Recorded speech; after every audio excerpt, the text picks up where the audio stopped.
guys, so this is a video I've been wanting to do for a very long time. A lot of you know that we are a homeschool family. That has been something that I've always known I was going to do from the moment I was pregnant. I knew I wanted to homeschool my daughter, and now I am homeschooling my daughter and my son.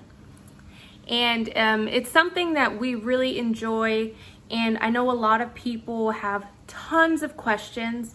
So in this video, I'm going to cover some questions for Texas homeschooling specifically. Okay, so in Texas, homeschoolers are considered private schools. To legally homeschool, you will need to follow some requirements. Very basic, simple requirements. Texas is very homeschool friendly, and there are a lot of states that have tons of things we have to do in order to homeschool. You have to do standardized tests. A lot of the time the parents have to take special classes, or they even have to have some type of degree. But here in Texas, you do not have to do that. And I know not taking standardized tests like the STAR test is a huge one for many of you. And I know that I've had some people come up to me and ask me specifically about that. And so, yes, we do not have to take standardized tests as a homeschool family in Texas. So the first qualification to homeschool in Texas, you have to teach the required subjects: math, reading, spelling, and grammar. And of course, good citizenship. Good citizenship can be something as simple as going to church, helping out in a charity, learning about being a good citizen. It's a very easy qualification. You can put a number of things into that. Although science and history are not required by state law, any college your student applies to will require them for admittance. So you'll want to make sure you're teaching science and history as well. And I know a lot of you were in Texas. I remember learning Texas history. You may want to include Texas history. I want our children to know geography and things like that, so we go ahead and do all of those subjects. Are they required in Texas? No, but if you're wanting your child to have a well-rounded education and they're considering college, which they may not right now, but they may want to do that further on, I go ahead and teach them those subjects. The second qualification is using a written or online curriculum. The private school law, as interpreted by the Texas Supreme Court, requires that you use some form of written curriculum. Online programs also meet that requirement, and that you operate your homeschool in a bona fide manner. What does that mean? It can't be a sham. You can't say I'm homeschooling and you're doing absolutely nothing with your child, or you're thinking that counting apples is all they need to learn. There's even things called unschooling. Unschooling is not a sham. Even unschooling requires learning throughout the day. You have to teach your children. You have to. Don't set your children up for failure. This is a huge reason a lot of people are terrified to homeschool. They think that they're going to fall off the radar. They think that they're going to get into it and then they're going to get lazy and they're going to stop and they're not going to be enough, and then they're going to put them in public school again and they're not going to meet the criteria. It's very simple for this not to be a sham. It's very simple to follow a curriculum. It's very simple to get back on board. Do not be afraid of that, okay? Don't be afraid of that. And there's tons of different homeschool moms and families and online things that you can go to for that support. Now, if you're contacted by a public school wanting to know where your child is enrolled in school, you should send a letter assuring the school that your children are being legally taught at home. If your child has never attended public school, you do not have to consult anyone about homeschooling your children. Now, if your child is in public school right now and you're ready to get your child out, I would write a letter. I know HSLDA has a letter already written out and downloaded. You just have to put your children's names and the school, and then just give it to them. If you want to be a part of HSLDA, I can talk about that right now. So what is HSLDA? HSLDA is a legal defense association.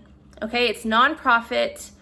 You pay monthly or the year, $14 a month or $150 a year.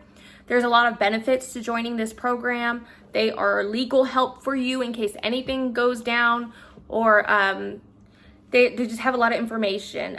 They have lawyers and they're homeschooling parents, so they get it.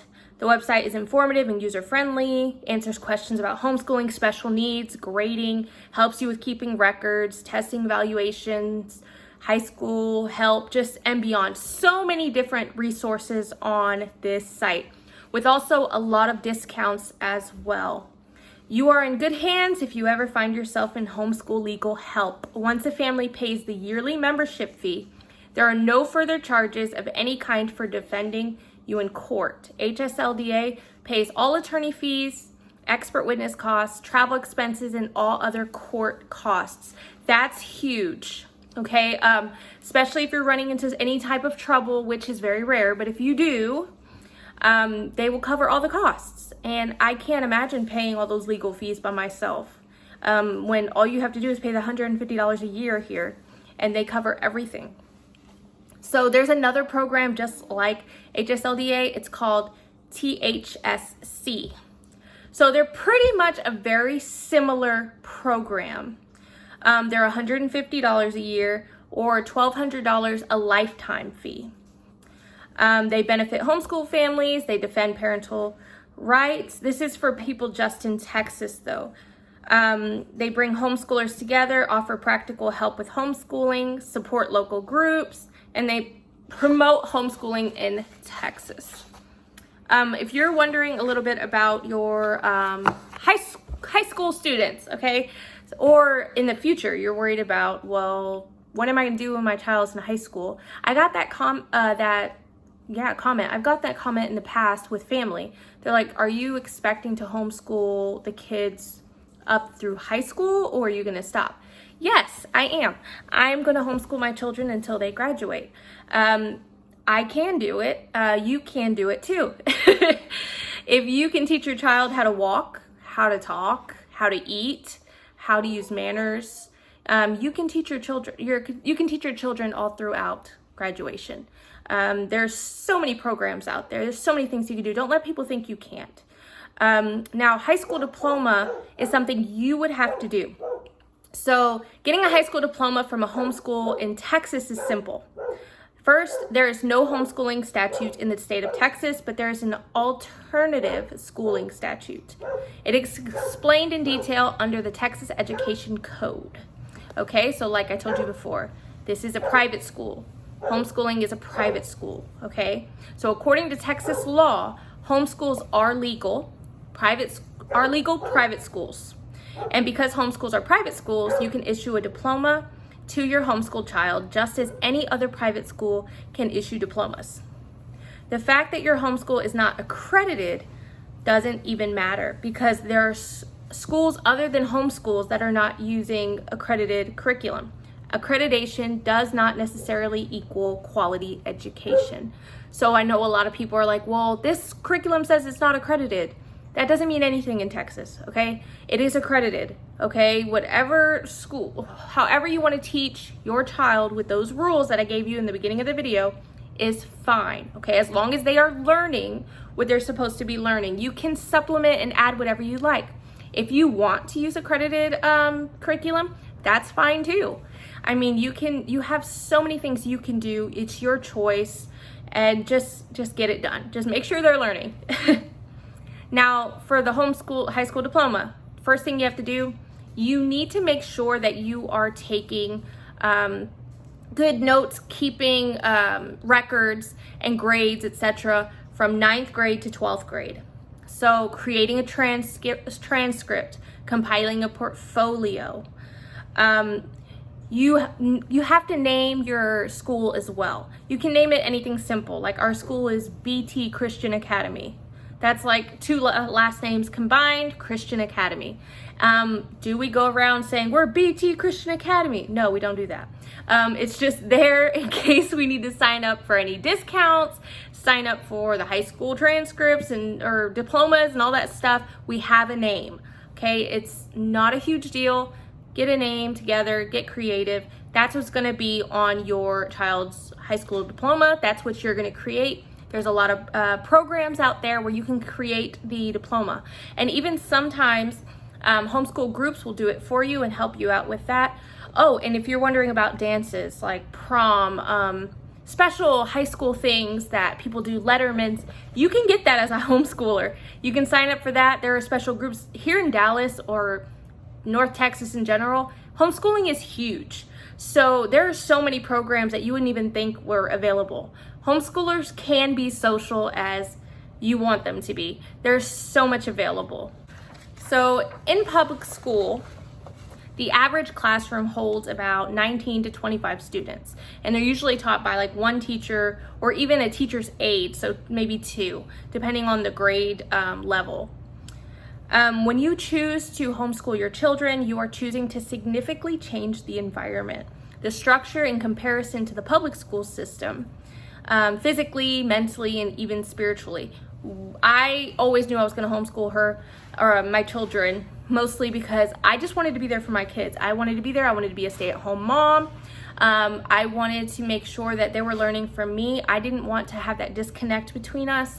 I grew up with a great family, but I felt even a disconnect from them until I got a little older. I was never really home, and it was mostly me. I wanted to join all these clubs and do all these things, and I didn't realize how much I missed out on my family and building relationships until I was an adult. And I'm not blaming them, blaming me.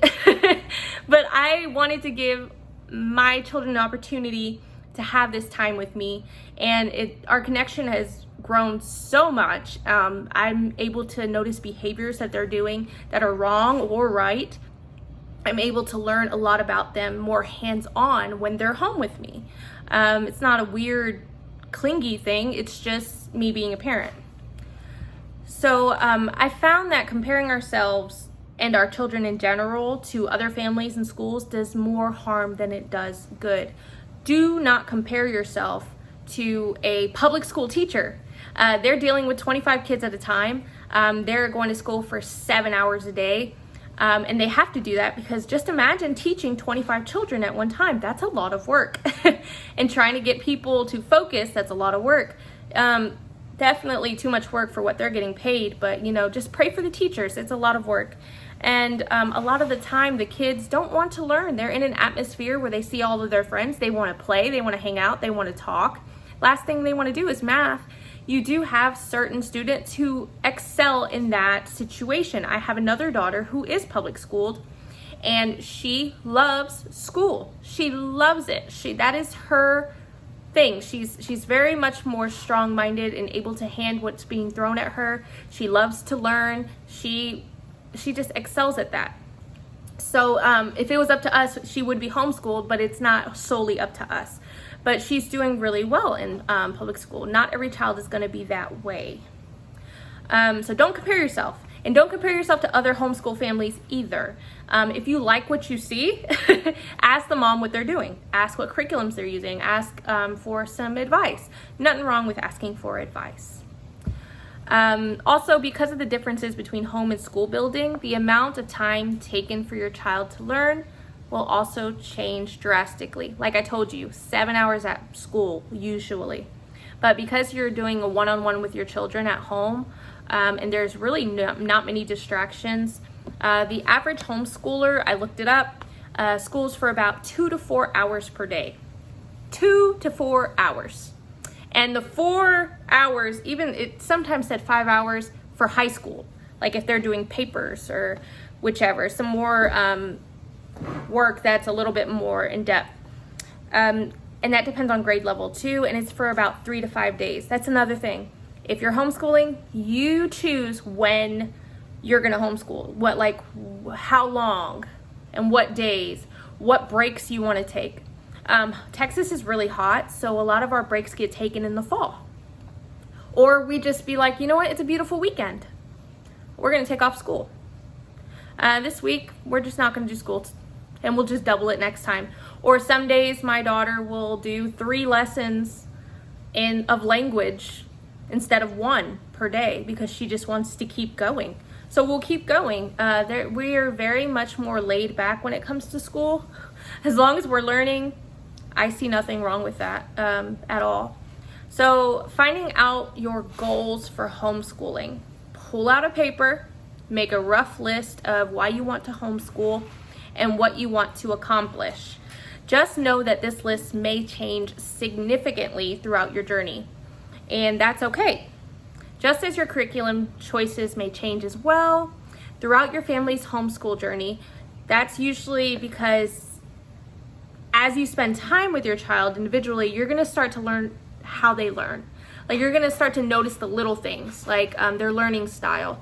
My daughter is very artistic, very crafty. She does not, actually she's dyslexic as well. So she doesn't like a ton of information packed on one page. That's a little too much for her. So we've learned that we use more curriculums that are more very simplistic, more basic, not too much showing, but because of her artisticness, we also like having little activities like a word search occasionally, having her draw pictures. Sometimes something will say, write 10 sentences about some story. I'll allow her to write 5 sentences and then I'll let her draw a picture for the rest. She's not in high school yet. I'm letting her have a little bit more freedom with certain things as long as she is learning. Only you'll know that. My son, he is a sponge. He'll take in absolutely everything.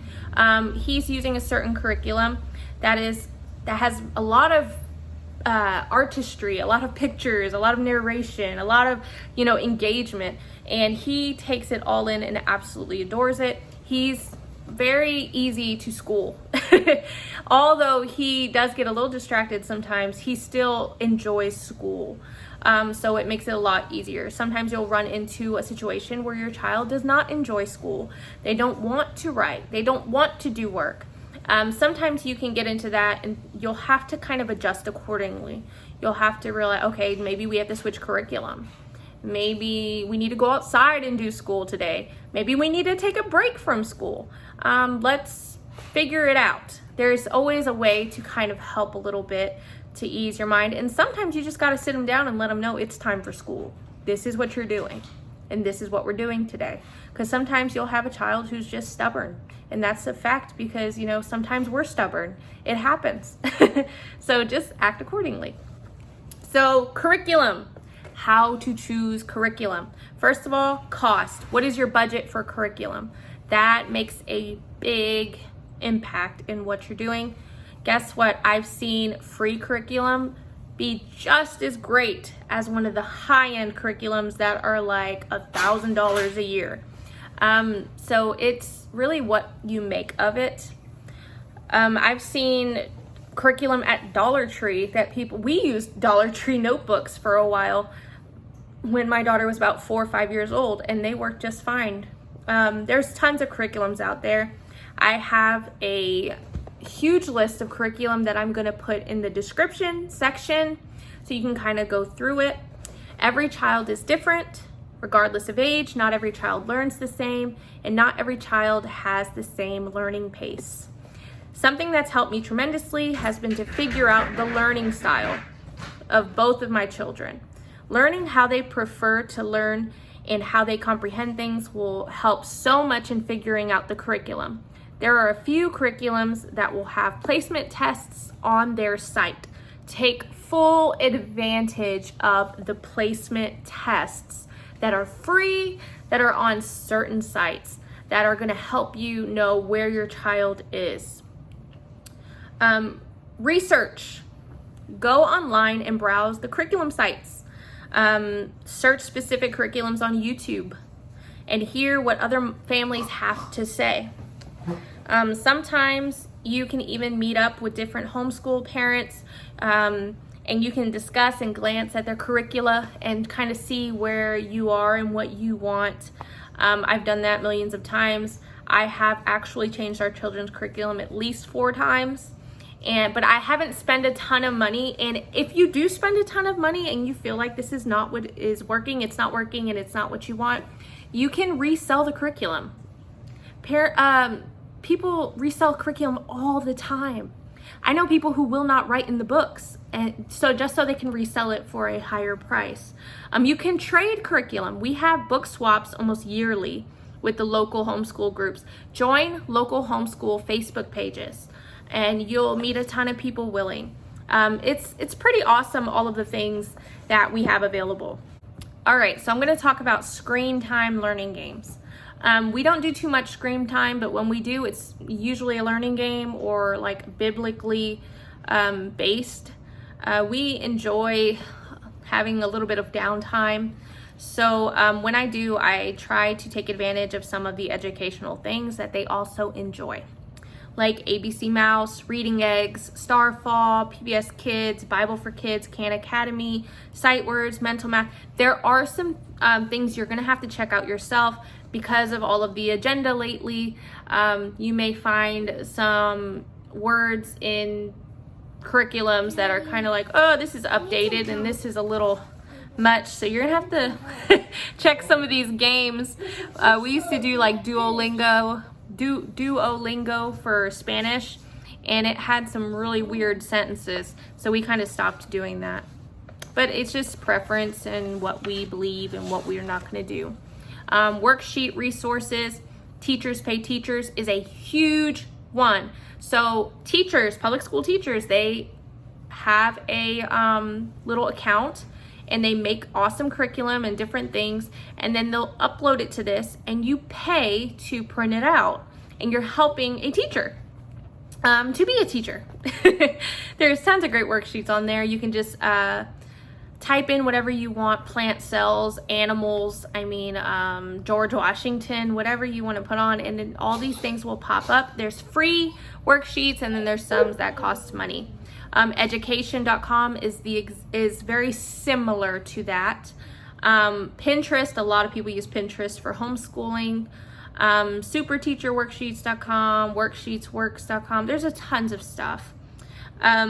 Tools that can help: printer, paper, laminator, computer, having books and craft supplies on hand. We have a huge shelf in our dining room full of craft supplies, books we've accumulated, games, board games, just a bunch of stuff that we use for downtime. We had quiet time quite often in the past. Like, we'd do like an hour a day, and they would go to the table and they would pick out anything from the bookshelf and they'd just keep themselves occupied. We've been a little bit more busy lately, so we haven't been doing that too much, or our quiet time has been right now. My son is playing a puzzle and my daughter is in the room. It's just all about your family, whatever you think works for you. Now, I wanted to talk about co-ops. Okay, so a homeschool co-op is a group of families who meet together and work cooperatively to achieve common goals. Co-ops can be organized around academics, social time, the arts, activities, crafts, service work, or projects, or some combination of these. Homeschoolers can be social. It's just a matter of how much do you want to do, what do you want to do, when do you want to do it, who do you want to meet, how do you want to meet them. It's up to you. I honestly got to the point, I think the second year of homeschooling, where my daughter was doing things so often. Like, we were gone out of the house at least 3 times a week with homeschool events, and it became overwhelming. It was just so much, and I was like, okay, you're too social. I can't do all this. So we kind of cut it back quite a bit, and we do Barefoot University now. It's a forest school group, and that's like our only huge co-op we do. But we've made so many relationships with different homeschool families that we really don't need a co-op. We are able to talk to people at church and able to have play dates and different things with our friends doing other things. Homeschool discounts. I wanted to talk about the benefits of being a homeschool family. So you can get a teacher ID from homeschoolbuyerscoop.org. You can make your ID right on the site. You can print it out and you can laminate it. You can get THSC or HSLDA memberships, and you can get an ID from there. These IDs are great for shopping. You can go to Mardel's, you can go to most bookstores, Barnes and Nobles, you can go to computer stores and get discounts on laptops and computers. You know, Apple, you can get computers for discount on Apple education. You can go to museums, a bunch of places, libraries, different things have different perks for being a homeschool family. And one of my favorite things about being a homeschool family is if we do want to go on vacation, if we do want to go on a museum or the zoo, we don't only just get a discount, but we are able to go on the weekdays. And when we go on the weekdays, we are in there and out. There's no huge lines. There's nothing we really have to dread. We are able to see everything and not have to be squished. You know, I enjoy that freedom. I enjoy those discounts. I enjoy being able to spend time with my family during the week, and having that flexibility. There is a thing called Mel Science Kits. They are kits that you can get sent to your house. You get discounts on those kits. Anything science, like chemicals, biology, animals, dissection, so many things are available to us as homeschool family. So that kind of ends my very quick homeschooling video. This could have gone on all day, but I wanted to get the basics out there.